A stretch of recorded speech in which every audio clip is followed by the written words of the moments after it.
In this alternate future, cities have been abandoned because of war and environmental degradation. This has led to a totalitarian military dictatorship called the regime taking over. Every person under 18 is taken from their families and sent to a military academy where they go through brutal training and indoctrination. In the forest, Waysees is running around when she sees a bird in a tree. She pulls out her slingshot and gets ready to shoot, but instead she stretches her hand while whispering a word in an indigenous language. Sadly, the bird flies away. Her mother Niska asks her why she didn't kill it, and Waysees says that she was listening to it. The duo continues with their walk and Waysees gets distracted by the surroundings, so she ends up strapping on a bear trap. Niska rushes to remove the trap and bandage the injury before helping Waysees walk home. Their place is actually an abandoned vehicle that they transformed into a house. That night Niska gets worried because Waysees' wound keeps bleeding. At that moment she hears a noise and looks out the window to discover a drone approaching. She tells Waysees to keep quiet before she goes outside with her gun. Niska carefully sneaks around and when she sees an opening, she shoots the drone down. Once it crashes on the ground, she shoots it a few more times just in case. Knowing that more drones will come, Niska packs their things and leaves with Waysees after setting their home on fire. The duo starts crossing the woods and Waysees complains about the pain in her leg, but Niska forces her to keep going to avoid danger. When they reach the river, they find their boat and escape. They row for the entire day and night, and in the morning they finally make it to a war-torn city. Niska tells Waysees that nobody can see her face so she ties a bandana around it and makes her keep her hood up. As they sneak around, they hear the broadcast on the loudspeakers that reminds the locals that concealing minors is illegal and the intake age has been lowered to 4. When the duo is about to enter an abandoned house, the neighbor sees them and notices that Waysees is a child. A scared Niska gets her knife ready but the man assures her he means no harm and reveals he's been hiding his son Trey too. Niska just tells him that they must stick to themselves. While Niska is asleep, Waysees sneaks out of the house and sees Trey standing nearby. She follows him to his garden and he shows her a fallen drone, assuring her that it's been there for ages. However, Waysees can hear a noise and thinks that the drone is still breathing. Suddenly the drone activates, but Niska shows up just in time to hit and break it. Then she grabs her daughter and drags her back to the house. Soon the authorities known as Jingos arrive and try to take Trey. He and his father swear that he's 18, but the Jingos use a device on Trey's wrist that confirms that he's 15. Trey is taken away and his father is killed when he tries to stop them. Sometime later Niska and Waysees reach a street market in the slums but there are a few guards around, so they have to sneak around carefully. Big screens on the walls show shameless propaganda for the regime and Niska is sad to see that her old friend Pierre is promoting it. Suddenly a bunch of drones fly over the market and drop food rations on the street, so the crowd rushes to grab as many as they can. However, Niska keeps Waysees hidden. While everyone is distracted, Niska takes Waysees to her old friend Roberta's house. After hugging Niska, Roberta remembers how Waysees used to be when she was little and lets her feed her cat to keep her distracted. Then the women talk privately in the kitchen and Niska points out that Waysees needs medicine because her wound is infected, but Roberta explains that the Jingos patrol the clinics now. Niska also mentions Pierre, revealing that he's Roberta's son. When Roberta shows Niska a picture of Pierre's graduation from the academy, she says that maybe Waysees should attend too, that way she can get her citizenship and a better life. Niska refuses since it would mean not seeing her daughter ever again. The next morning Niska wakes up when she hears Jingo cars entering the market. The officers start checking every person on the street and Niska doesn't know what to do because Waysees' condition keeps getting worse. Roberta points out that the Jingos could save the girl's life, so Niska tells her daughter that she'll get her the medicine and goes outside. She tells the officers that there's a minor in that house and runs away while they take Waysees to the military academy. When she finds a private spot, Niska has a breakdown.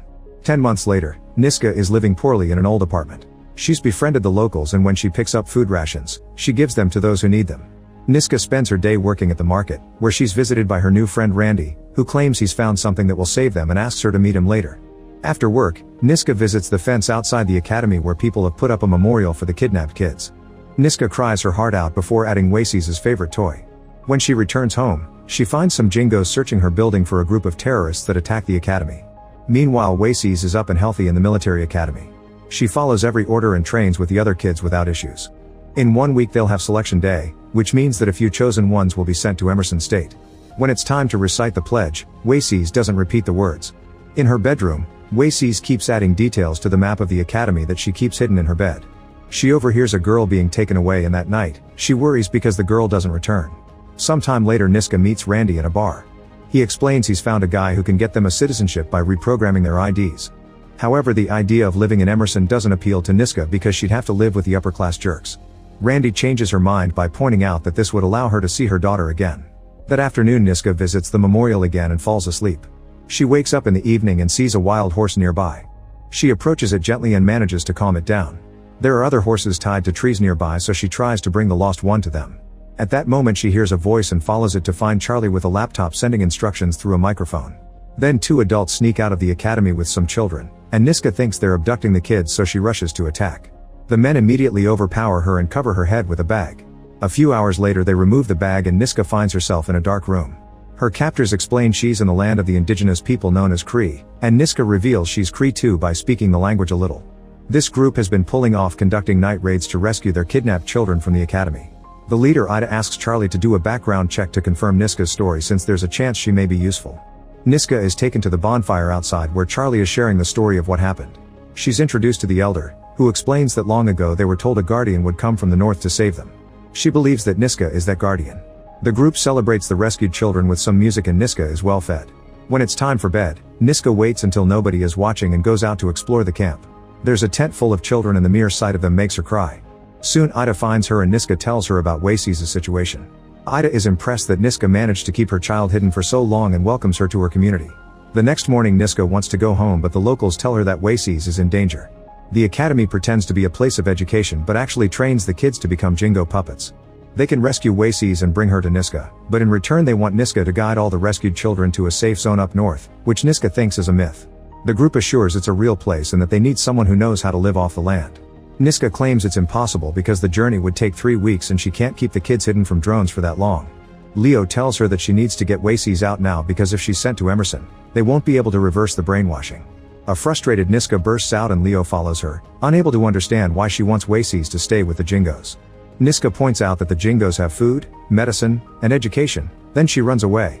Leo tells Ida that Niska isn't the guardian but Ida thinks she just needs time. At the military academy, Wayce's sees the missing girl return in a very traumatized state. She also sees a bird on the fence and tries to talk to it in the Cree language, causing the bird to fly in front of her before leaving. In the evening Wayce's waits until everyone is asleep to leave her bed. She picks the lock and manages to leave her room.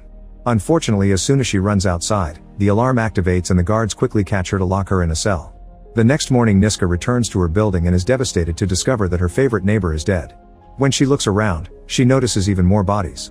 Randy soon finds her and covers her face while explaining that there's a virus in the area. The borders are closing tonight so they need to pick up their new IDs fast and leave. When they reach the market, they hear the loudspeakers mention an obligatory evacuation and urge the locals to go to a departure point. They find Roberta, whose house has been raided. She's sure that the government put something in the food rations. Randy tells Niska that they can take Roberta to a shelter but she can't cross the border with them. As they try to cross the city, a guard finds them and forces them to follow him. They get handcuffed and checked for the virus before they're pushed into a bus. Randy has a smoke bomb and tells Niska to wait for his signal to run through the back door. In return Niska says that Roberta is coming with them. At that moment Roberta notices that one of the Jingos is Pierre and tries to reach him, but the officers point their guns at her and send her back to her seat. Then Randy throws the smoke bomb and runs to the back, but Roberta runs to the front hoping to see her son. When a Jingo tries to stop her, Niska jumps on him and starts choking him with the handcuffs. A second Jingo is about to shoot her but Randy comes back to stab him. Once both guards are dead, the duo takes a gun and rushes outside. Roberta is slowly approaching Pierre, who has his gun out and asks her to stand back in confusion. She tries to connect with him, but Pierre insults her with some political buzzwords and shoots her on the spot. Randy tries to help her only for another Jingo to shoot his hand. Suddenly the Jingos start dropping dead and Niska discovers that Leo and Simonis have come to rescue her. They say a few traditional words to say goodbye to Roberta while Niska realizes that Leo was right about the brainwashing, so she agrees to help. She bandages Randy and apologizes for leaving him alone before going away with her people. During the car ride Niska notices that they've passed the checkpoints with no issues. Leo reveals he has a password because his father is an energy diplomat. He also knew about the virus and explains that Emerson did it. The Jingos are going to start a war and plan to use the kids as an army. Then Simonis tells her the story of the elder who prayed for 4 days and 4 nights. She had a vision of enormous mosquitoes swarming towards them and a stranger from the north who would save them. Meanwhile Wayce's is taken out of the cell and sent to her room. An instructor insults her heritage and her people while calling her Elizabeth instead of her real name. Wayce's tries to deny it all, so the instructor shows her a 10-month-old video of Niska telling the Jingos where to find her, leaving her heartbroken. Afterward Wayce's is taken to weapon training and breaks the academy record in assembling a gun. Another girl says she cheated and calls her a savage, so a furious Wayce's jumps on her and starts beating her up. The instructor is pleased and waits several minutes before stopping her. Then the lady wonders if anyone would like to challenge Wayce's, but nobody steps up. She asks Wayce's if she's ready to fight for her country, and when the girl answers yes, the instructor announces that Wayce's will be sent to Emerson tomorrow. For the first time, Wayce's recites the pledge with everyone. At the Cree camp, Niska crashes the private council meeting. She's desperate to start the raid and wonders why they're waiting, so Ida explains that the Jingos have built a new mining road overnight. They're heading toward their camp, so they need to leave tonight. Niska says she won't help them if they don't save Wacies first, and the group is wary. One of the elders gives a speech about sticking together and the council agrees to get Wacies before the evacuation. That night Charlie guides Niska and Leo through an earpiece so they can break into the academy using the sewers. When they reach the guard station, they wait until the man is gone and Leo uses the computer so Charlie can hack into the system. He finds the room with the girls and gives them directions while unlocking all the doors remotely. Niska finally finds Wacies, who accuses her of abandoning her. A crying Niska apologizes and they hug to reconcile. When the guard returns to his station, he finds the hack in the system and activates the alarm. The Jingos start searching the corridors and Leo has to kill two to defend himself. Charlie sees more soldiers outside and informs the team that the Kree camp has been found, so the troops are about to invade. Niska tells Leo that there's no time for her to save the kids and tries to leave with Wacies, who says that something is coming. Charlie also sees something and urges them to get out, so Leo asks Niska to save the kids while he distracts the Jingos. After saying a traditional prayer, Leo runs to the corridor and tries to confront a drone. However, Niska comes back and shoots the drone down first.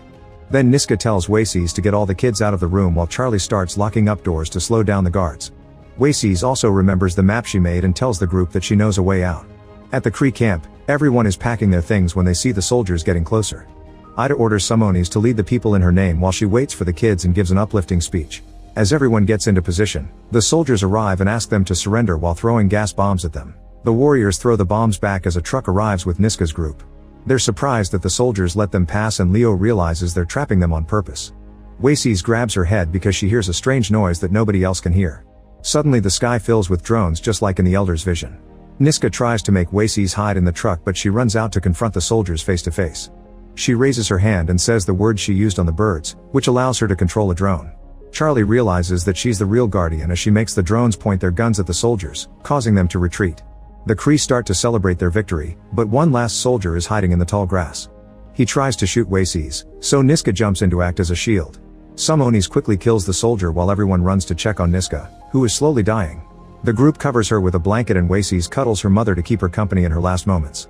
The drones form a circle of life around them. Make sure to subscribe and turn on notifications so you can watch more videos like this. Thanks for watching.